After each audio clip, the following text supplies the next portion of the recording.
Pastor Quiboloy is a no-show in this hearing just shows that he has no respect for this committee. It just shows that he acts like God, he acts with impunity, he takes this hearing for granted. Ipinagwawalang balahala niya, importante ho siya dito. I still insist, my motion, my earlier motion, I again reiterate, I move to cite for contempt Pastor Quiboloy, Mr. Chair. Your Honor, we will always submit to the discretion of the committee. With just the very respectful and gentle reminder, Your Honors, that in the very recent case of Ong versus Senate Blue Ribbon Committee, the Supreme Court has ruled that before any person is held in contempt of the a house or any committee thereof, he must be given due process, meaning a chance to explain, Your Honor. During the last hearing, February 7, if you will recall, most especially those who were present during that hearing, this committee issued a subpoena to Pastor Quiboloy because of his non-appearance on the several invitations that we sent him. And I can see that, again, Pastor Quiboloy is a no-show in this hearing. Now, it is very clear under the House rules, especially on rules of governing procedure on inquiries in aid of legislation. Section 11, the committee may punish any person for contempt by a majority of members present, specifically on Section A, refusal without legal excuse to obey summons, and Section E, acting in a disrespectful manner. In this case, although he is not present, but the fact that he has not been appearing in these hearings in this committee just shows that he has no respect for this committee. It just shows that he acts like God, he acts with impunity, he takes this hearing for granted. Ipinagwawalang balahala niya, importante ho siya dito. So in this case, Mr. Chair, kahit na mag-hearing pa tayo ng 20 beses, kahit na 20 beses natin imbitahin si Pastor Quiboloy, it is very clear that he has no intention whatsoever of appearing in this committee. Therefore, Mr. Chair, under House rules, it is our obligation to show these people who take this committee for granted the sanctions that could be meted under our House rules. Therefore, Mr. Chair, I move to cite for contempt Pastor Quiboloy on the grounds which I have stated. So move, Mr. Chair. There's a motion by the Honorable Pimentel. Mr. Chairman, Yes, the Honorable with the indulgence of the good Congressman Pimentel, with regards to this motion, I have nothing against it, but it's just proper, Mr. Chair, siguro na we might ask the representative of Quiboloy, then we will rule on that particular motion. Okay, with the request of the Honorable Paduano, the Honorable Pimentel will defer and hold in abeyance. I yield to the request. And the Honorable Atty.Topacio, magandang hapon po sa inyo. Magandang hapon po, Mr. Chair, Your Honors. May I be recognized, Your Honor? Yes, you are. Thank you, Your Honor.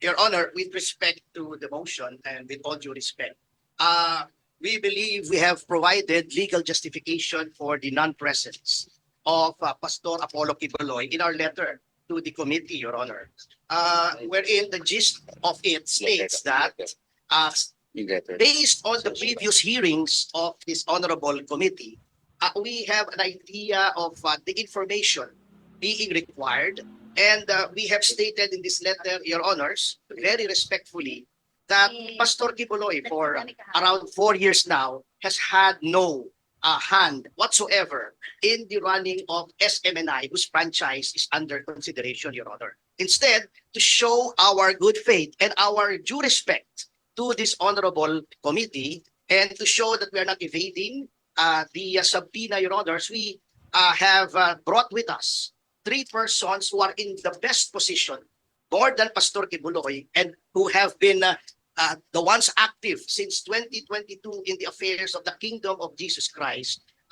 which are the current executive pastor of the KJOC and his top staff, Attorney Eunice Ambrosio and Maria Norfeli Marimon, Your Honors. So with respect to the kingdom, they are the ones who possess the necessary competence to answer whatever questions this honorable committee may throw at them, Your Honors. Mr. Chair, we understand the explanation of Attorney Topacio, but the fact still remains that Pastor Quiboloy has not appeared in this committee. You are presenting actually three persons that you have just mentioned to explain whatever questions or whatever clarifications are needed. As you have stated, they are well versed with regards to the operations of Swarasug. But the matter at hand, Mr. Chair, I believe, still remains is the non-appearance of Pastor Quiboloy. Of course, Mr. Chair, we will entertain or we will ask questions to your substitute resource persons. But Mr. Chair, I still insist my motion, my earlier motion, I again reiterate, I move to cite for contempt Pastor Quiboloy, Mr. Chair. Thank you very much, the Honorable Pimentel. Attorney Topacio. Your Honor, we will always submit to the discretion of the committee. With just the very respectful and gentle reminder, Your Honors, that in the very recent case of Ong versus Senate Blue Ribbon Committee, the Supreme Court has ruled that before any person is held in contempt of the a house or any committee thereof, he must be given due process, meaning a chance to explain, Your Honor. We are just invoking this right on behalf of Pastor Quiboloy because our Constitution itself states that the rights of persons invited to congressional hearings should be respected, Your Honor. That is all that we ask, Your Honor. Nothing else. Thank you, Attorney Topacio. Just for the information of everyone, Pastor Quiboloy has been invited as far back as December. Several invitations has been given to him, and he has not appeared, which prompted the Honorable Pimentel to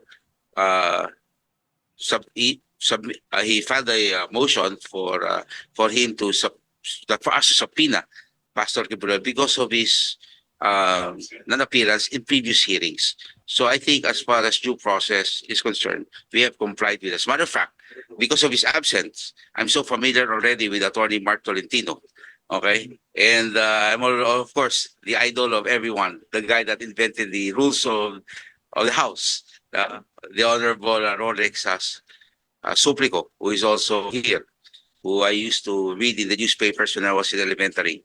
Okay, and up to now, it's an honor to see him in our hearings. That's why ako po as far as pagiging due process, matter of fact po, marami pong mga katanungan, marami pong hindi masagot, at lagi po sabi hindi na kaya sagutin. No? And which really, I think, mahaba naman po yung proseso na binigay po namin para po sa kanyang pagpunta ko dito. At kami naman po ay kung baka na-extend na ho namin. As a matter of fact, naubos na ho lahat ang mga pwedeng maitanong dahil naitanong sa dami pong hearings na hinandak na po ng Committee, Attorney Topacio. And this can be, I think, Attorney Suplico would attest to this, no? Na talagang we were very patient at lahat po ng pamaraan ay binigay po namin sa kanila. So, maraming salamat, Attorney Topacio. Wala na po kayong i-manifest. May tanong lang po ko. Alam po, pwede po ba ako magtanong? Of course, Your Honor, you're the chairman. Siyempre. Kasi ho, pinadala ho namin yung subpoena February 20, no? At ito'y publicized naman. At bakit po sa March 11 lang po kayo nagpadala ng sulat? At nauna po ho ang media kasi tumatawag po sa akin ang media. At sabi ko sa kanila, hindi ko po pwede sagutin yan dahil wala po akong natatanggap na sulat. True enough, sinek ko yung records, natanggap lang po namin yung sulat nyo kahapon, March 11. Tapos may amended letter at March 12 today, humarap po yung isang abogado ninyo. So, why did it take you so long to write us that letter? Kasi po, hindi po ako involved, Mr. Chair, doon sa previous mga hearings. So, nireview ko pa po yung video ng mga hearings para mapagtanto ko po kung ano yung mga maaring itanong based on the trend. At yun nga po, coupled with the fact that Pastor Quiboloy has been out of the day-to-day or even the general operations of SMNI or Suarasug, Your Honor, because he has decided to concentrate on purely spiritual matters, ay lumiham po kami. Yung unang liham po kasi, pasensya na po kayo, we meant no disrespect to the committee, Mr. Chair. Kanya lang, noong ibibigay na po namin dito, napansin po namin may typographical errors lang naman po, kaya ni-revise po namin. Which was received today. Yes, Your Honor. Yes. Typographical errors lang po ang So that's ating- why the first letter we received March 11th. The second letter we received today Opo. at the day of the hearing. Opo, maybe. Yes. Pero it's basically the same, Your Honor. We did not want to spring any surprise. It's just typographical errors, Your Honor. Thank you very We apologize because of the a tight schedule of this representation. We profoundly apologize to the committee and to the chair. Thank you very much. Thank you, Your Honor. Before I continue, the chair will recognize the Deputy Speaker, the Honorable David JJ Suarez. Welcome, sir. Thank you very much. The Honorable Franz Pumaren is recognized. Thank you, Mr. Chairman. Address lang pong question kay Atty.Topacio. I'm quite baffled na dahil he mentioned that kaya hindi pupunta dahil wala siya dun sa day-to-day activity, yung pagpapatakbo ng SMNI, hindi niya alam. In fact, there are three resource speakers that can answer that. My main question lang here, kung gano'n man pala, may invitation siya, bakit ayaw niyang pumunta? Then let him explain to us kung ano talaga ang role niya dun sa SMNI. And aside from that, probably there are still other questions that can be raised. Yun lang naman ang quite baffling on my part na bakit ayaw niyang pumunta.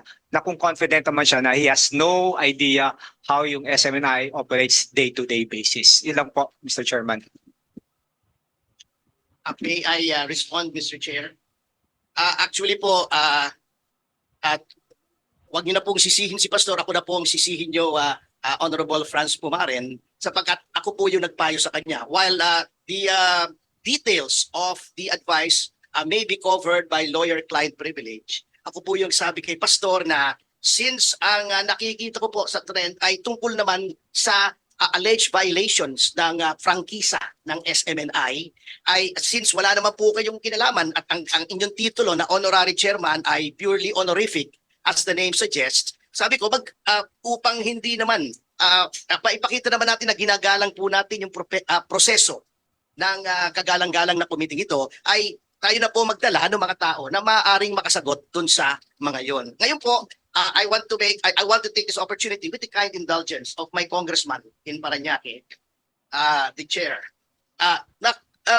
Kung mamarapating nyo lamang naman po, kami po ay magalang na umihiling na baka naman po mga kagalang-galang na kinakawan na bigyan po na naman kami. Kahit konting panahon lang po na magpaliwanag at baka naman po makausap ko rin siya at baka naman po makita niya na baka naman pwede siyang dumating sa susunod. Konting pagkakataon lamang po, rest assured that we will be prompt in our response, Mr. Chair and members of the Honorable Committee. In fact, I'm scheduled to meet with him tomorrow, Your Honors, if I may inform this Honorable Committee, and I will advise him accordingly, Honorable Pumaren. Thank you, Atty.Topacio. Mr. Chairman, just for the record, Yes. nakailan invitation na ba tayo kay Tatlo po. Pastor? Tatlo. Tatlong invitation na po tayo. Before we recognize the next interpreter, the chair recognizes the Honorable Arlene Brosas. Welcome, ma'am, to the committee hearing. And who else is here? The Honorable Ino D. is here. Welcome to the hearing, Mr. sir. Chair, The Honorable Pimentel. we are just prolonging this issue. We know very well that kahit na ano pang sabihin ni Atty.Topacio, he was hired by Pastor Quiboloy as a legal counsel. It's his job to delay this contempt. Alam naman natin, Atty.Topacio, kahit na sa'yo, naniniwala ba kayong sisipot si Pastor Quiboloy? These are just delaying tactics. Even though na mag-hearing na naman tayo next, iba na namang rason ng lila ibibigay. Mag-hearing na naman tayo, ikapitong hearing, ibang rason na naman. When will this be concluded? As I've said, Mr. Chair, it is incumbent upon this committee it is our obligation under the rules that we should cite him for contempt to compel him to appear in this committee, Mr. Chair. Again, on my actually on my third reiteration, Mr. Chair, my motion still stands. Thank you. Just a point of clarification on the statements made by Atty.Topacio. By the way, congratulations on your movie. Thank you, sir. You mentioned that you're off to see the good pastor tomorrow. Yes, Your Honor. So that confirms that he's still in the Philippines. Yes, of course, Your Honor. He's not going anywhere, Your Honor. Kasi may mga balita na nag-ibang bansa na daw siya at Ay, hindi po. Magpapakuha po ako ng litrato at ipa-viber ko po sa Hindi. mga members ng committee. I trust you, Attorney. Thank you po. I So, appreciate that, sir. Yun lang, I just wanted to reiterate, Mr. Chair, we've been having this hearing since December of last year. November. November of last year. So, long playing album na po ito kasi November, December, January, February, March, I think. This can already be part of the Guinness Book of World Records as one of the longest hearings. This just goes to show the leniency and the patience the Committee on Franchise has afforded to SMNI, to Suarezug, when it comes to complying with requests that have been forwarded to you. So, on his proper time, Mr. Chair, I would second the motion of Congressman Pimentel. Thank you, the Honorable Mr. Suarez. Chair. The Honorable Karaps Paduano, then the Honorable Arlene. Thank you, Mr. Chair. The Honorable Franz Castro. Anyway, Mr. Chairman, I will not anymore argue with Atty.Topacio with regards to the jurisprudence regards to Senate versus Ong. But in the proper time, just in case we can talk about it. And well, in fact, pati na yung balag, pwede natin pag-usapan, no? Balag case. But anyway, Mr. Chairman, ganito lang po. Kasi the legal counsel of Pastor Quiboloy is asking for a reconsideration. Is that correct? We are asking for time to explain, Your Honor, because as the rules state, the failure to appear must be without legal justification. So we are willing in whatever time allotted to us, Your Honors, so as to obviate any suspicion that this representation is delaying. Actually, ayoko nga pong ma-delay. May lakad po kami nakaproot ng misis ko next week eh.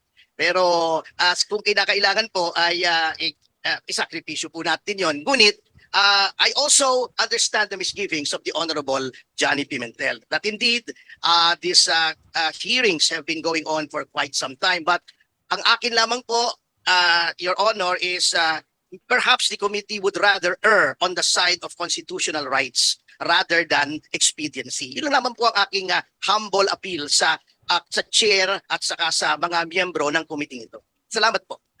Mr. Chairman, actually, question of the appeal of the lawyer. Pwede naman po, pero pwede naman po na lagyan natin ng kolatilya that will cite Pastor Quiboloy in contempt.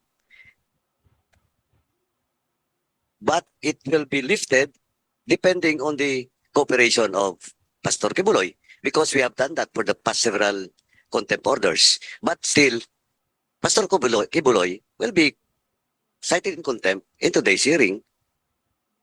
We will always bow, as I said, Your Honor, to the discretion of the Honorable Committee, of course, subject to my humble reiteration of our appeal, Your Honor. Topacio, the chair Thank you, Your Honor. recognizes. Yes, before I call the next interpreter, the chair recognizes the presence of Juan Carlos Arjo Atayde of the First District of Quezon City. Welcome, Kong Atayde, and our Deputy Speaker, Christine Singson Mihan of the Third District of Ilocos Sur. Welcome, ma'am, to this hearing. The Honorable Jude Asidres, the Honorable Thank you, Mr. Chair. France and So, Honorable Jude. Hindi na po natin papakinggan yung yung alibay ni Atty.Topacio. Nasabi na po. Pero marami na pong pronouncement si Pastor Quiboloy in media na hindi talaga siya dadalo sa anumang mga hearings sa Kongreso. So narinig na po natin yun. Kaya tama po ang ating colleague na parang magde-delay na lang yung ginagawa. Tapos mahalaga po yung mga question kasi with the with the development ngayon, Mr. Chair, di ba? Yung pinapasa niya, yung stake niya sa KOJ kay dating Presidente Duterte. So kailangan nating malaman yun kasi may kinalaman sa ownership, which is our topic dun sa SMNI. Kaya kailangan niya talagang pumunta rito at hindi pwede yung sinasabing tatlo na magsasalita for him. Kaya kailangan niya umapir dito, Mr. Chair. Thank you. The Honorable Judo Sidre of Tingog Party List. Mr. Chair, I would tend to agree with Mr. Topacio if this were a Blue Ribbon Committee hearing. Unfortunately, this is a committee hearing that centers on the continuance of a privilege of a franchise given to SMNI and the testimony of Pastor Apollo Quiboloy, given being part of the original franchise, is material to the discussion. And I think this is no longer a question of rights, Mr. Chair. This is a question of duty, that by accepting the granted privilege, SMNI is compelled to carry out. That includes Pastor Apollo Quiboloy being one of the grantees in the earlier franchises given to SMNI. And therefore, I will join the Honorable Suarez in seconding the motion of the Honorable Pimentel, Mr. Chair. Honorable Attorney Topacio.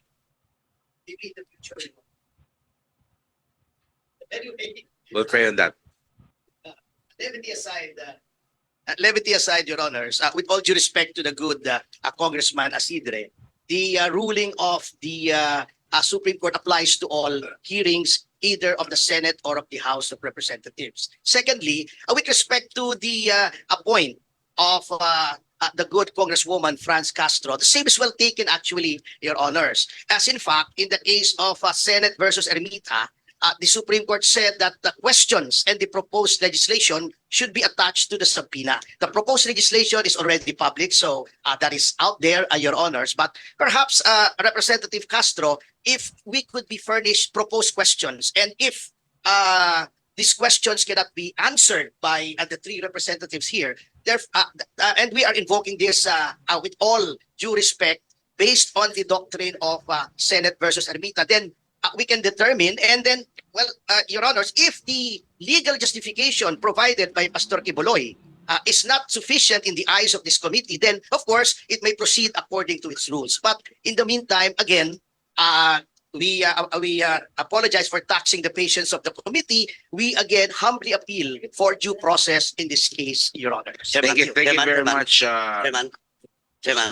The Honorable Caraco. Anyway, binuksan na rin yan ni Atty. Topacio. Anyway, Yes, Your iba Honor. kasi yung circumstances with regards to Senate and Ong. Kasi si Ong dumalo eh. He was not given due process. Etong case ni Pastor Quiboloy, hindi siya dumalo. He disrespect this committee. And yung question of legal excuse by attending this committee, okay, I will grant it to you, attorney. I will grant it to you. But hindi ko sinasabi na tama ka. But we can also impose letter F, undue interference. We can impose undue interference, not letter A. Well, Your Honor, as I said, we will always submit. And kaya nga kasi you defended it with our colleague here. Yes, Ayaw Your nga pag-usapan dapat eh. Sabi ko, gusto ko pag-usapan natin sa gilid eh, pati yung balag. kasi you invoke Ong, in which the circumstances is different. Because Ong attended the hearing. Magkaiba yun, attorney, di ba? That's why I That's raised. why, attorney, ako ayok, we will end this debate with regards to your appeal. Ako nga, sabi ko nga eh, Opo. pwede naman yung reconsideration eh. Contempt and lifting of the contempt, it all depends on the actions of Pastor Quiboloy. Di ba? If he cooperates with this committee, then so good. We can lift that, that contempt. But if you will invoke those jurisprudence, wala tayong, yun na nga yung Ong eh. Yes, Your Honor. Iba yung interpretation. That is why sa akin. as I said, Your Honor, we submit always to the discretion of the committee. And there is really no desire on the part of this representation to debate. We're just stating what we feel to be the rights of my client, as it is my duty and obligation as his lawyer, Your Honor. We have no quarrel with the committee. As I've said, the committee will do what it has to do. under the rules, we just want to make this humble appeal, Your Honors. That is all. Umani naman ito ng iba't ibang reaksyon mula sa ating mga netizens. Ayon kay Mari Enda Flora, huwag na iboto ang mga congressman na nasa gobyerno ngayon, ilan lang kasi ang matino dyan at ang iba ay puro magnanakaw na. Pahayag naman ni Fred Sankey, Congressman Pimentel, you will leave a detestful legacy, as a unreasonable lawmaker. At ito naman ang saloobin mula sa ating kababayan na si Corazon Garcia, Pastor Quiboloy is well represented by his counsel, so ano pa ba ang hinahanap ng mga congressman? Sa court nga merong trial in absentia. Mga kababayan, feel free to comment below para maglabas ng saloobin sa balitang ito.